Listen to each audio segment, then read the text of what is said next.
My name is Ajeet Hansra. I graduated in the class of 2014, and my home university was Duke University. My name is Nonnie Egbuna. I graduated in 2020 from Duke. Today, I work in New York City as an investment professional at a global private equity firm. I've spent the last couple of years in investing, and I would say that Robertson had a very significant impact on my career choice. I think coming out of university, I was a little bit unsure of where I wanted to spend my career after having sort of very clear ideas coming into university. It really helped me think through, well, where can I have the most impact?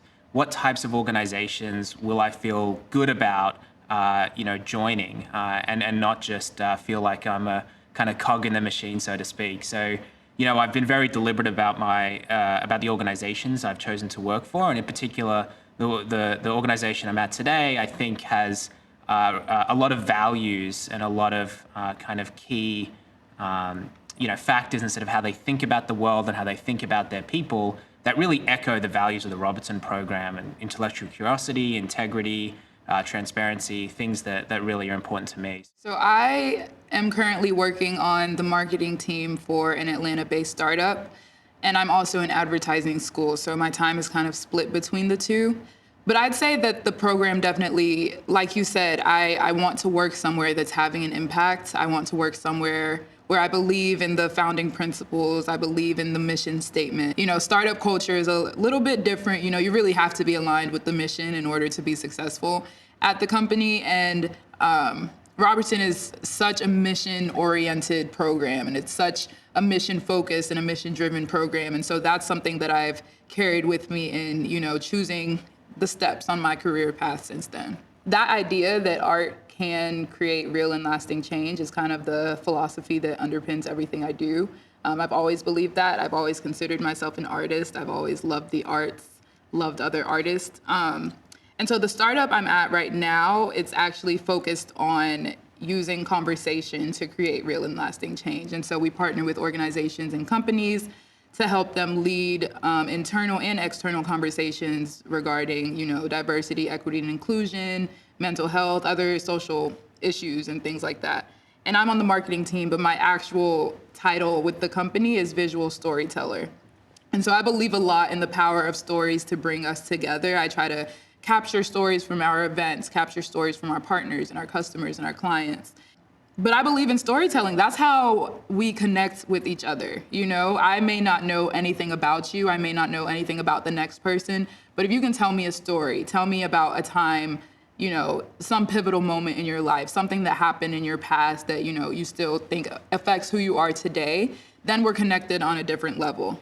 And so I've kind of committed myself to telling stories. A lot of that in undergrad was through spoken word poetry. My last couple years in undergrad, it was through filmmaking. And so the Robertson really challenges you to not only have values, but maintain and uphold those values and do it in a public-facing way sometimes, which is something that I don't think you get in a lot of other places. It's not just the program, I think, that was an influence. I think the community of scholars, both my own class and then the alumni around me, were also really impactful from that perspective, just because I looked around, I saw what everyone else was doing, and it really pushes you a little bit to think, hey, how can I also find something that I'm passionate about that I can really have an impact? And it also gives you a great sounding board. And I do remember coming out of university thinking, I had a couple of options, and it was, really the other scholars in my class who I talked to for advice, and I still do today. So I think that's another part that's had a really significant impact, I'd say, on my decisions. So I originally came to university in the US with a very clear aspiration of, I'm going to be literally a rocket scientist. I want to study engineering. I want to work in space. I remember as a kid seeing rocket launches in Woomera in Australia and thinking, this is what I want to do in my life. I want to be an engineer and work on things that, leave the planet. I was very firm on that. I was very excited about it. I remember distinctly talking about that in my interview. And then I came to the US and I started studying engineering, and it turns out I was a really bad engineer. And I figured, okay, I can learn that. I think other people learn that. There are tens of thousands of people who probably go through the same thing. Or secondly, I can actually open my aperture a little bit and think through, well, what's actually the exciting part about what I was about space that I was interested in, and maybe I could try something different. At that point, I started to think, okay, well, what's going to be more exciting for me? What's going to be still challenging, still focused on solving intellectually difficult problems, but perhaps not a narrow, engineering aperture that requires a sort of way of looking at the world that I realized wasn't me. I actually then spent the next 3 years really taking as few engineering classes as possible. And I took everything from, philosophy to, I took a bunch of film classes. I took environmental studies, food studies, genetics. I just tried whatever I could, and realized that actually for me, it was less about the specific field I was in and more about, is the problem I'm dealing with today just really interesting and really intellectually difficult? And next week, am I going to be able to, work on a different one that's also new and also difficult? So the program definitely, helped me figure out that I don't need to stick to what I thought it was exciting day one, right? I should open my aperture and I should think about things widely. And it wasn't easy. I definitely was frustrated with it. And I definitely thought I was falling behind, but it was actually the total opposite. And now I look back at those experiences and I'm very grateful for that, because I now have a career I'm actually very happy about. I really enjoy, and I wouldn't have gotten here today without trying a bunch of those other experiences and those other classes, and stepping away from this sort of narrow goal I walked in with. Yeah, so it turns out I'm still a huge nerd and still love space, despite not working in it full time. So I spend a bunch of my time working with a nonprofit that aims to sort of bring the voice of frankly the world's sort of young people to the organizations that help set things like space policy and how to actually support development of space. So it's a pretty global team. It's super fun. It's totally different to what I do on a day-to-day basis in finance, but it feels like an organization with a really important mission, particularly as we're at a point, I think, in the world's history where space exploration is becoming more and more of a real thing. So it's been a great experience, and it's helped me kind of stay connected to the space community, even though I know that that's not quite what I was going to do full time after college. But that's the thing about the Robertson program, is that it takes you out of your element. So my exploration summer, I traveled to Nigeria, which is where my family is from. My project was kind of a documentary about my family. My family is all over the place. We've always been all over the place, just geographically. And so my exploration summer, I traveled to Nigeria, Boston, where my brother was at the time, Atlanta, where my sister was at the time, and then home, Winston-Salem, where my mom and little brother were. And I was really trying to get to the root of how do family connections and family ties, how are those maintained across distance, time, space, all of that. And when I went to Nigeria, it was a way for me to connect to my roots. I went there and I filmed everything. And what I learned from that experience really is that leadership sometimes looks like taking the back seat and just giving someone else the mic. It's one thing to sit at university or the Robertson program and look around at the group with you and say, oh, look, this is diversity.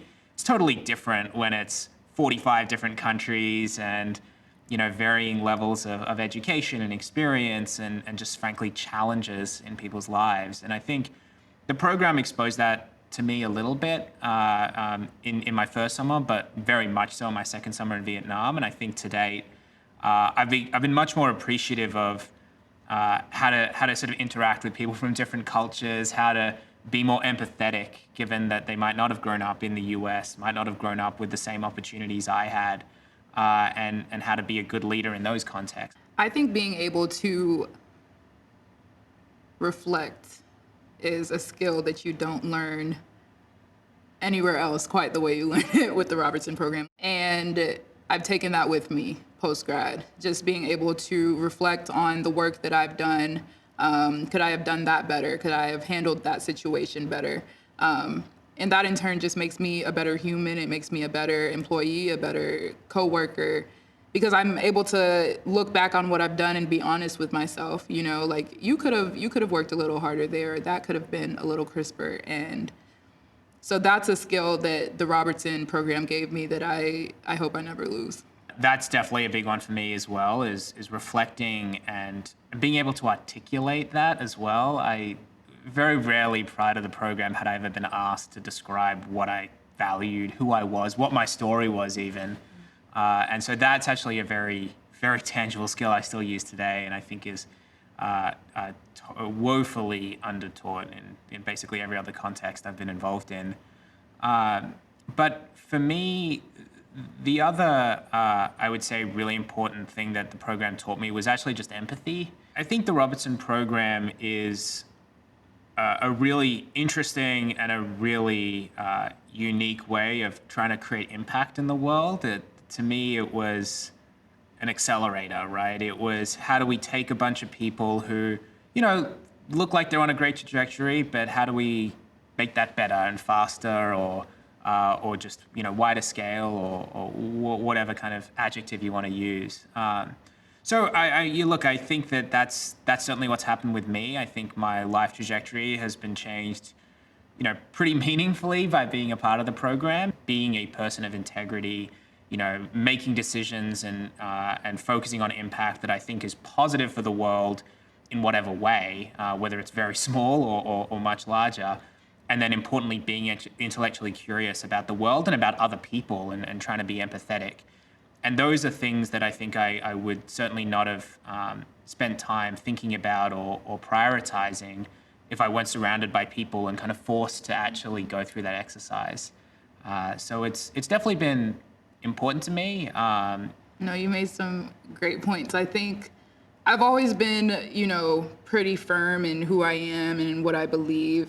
But the Robertson program at various points forced me to stand on those beliefs, stand on those values, like you said, articulate them clearly in a way that I hadn't necessarily been made to do before. But then, like you said, you have to listen to the other side. And so I think it definitely helped me build empathy, helped me develop a more open mind in terms of, being able to hear someone that I completely disagree with, but being able to say, that's a valid point, you know what I mean? Or I see where you're coming from, and hopefully you can see where I'm coming from.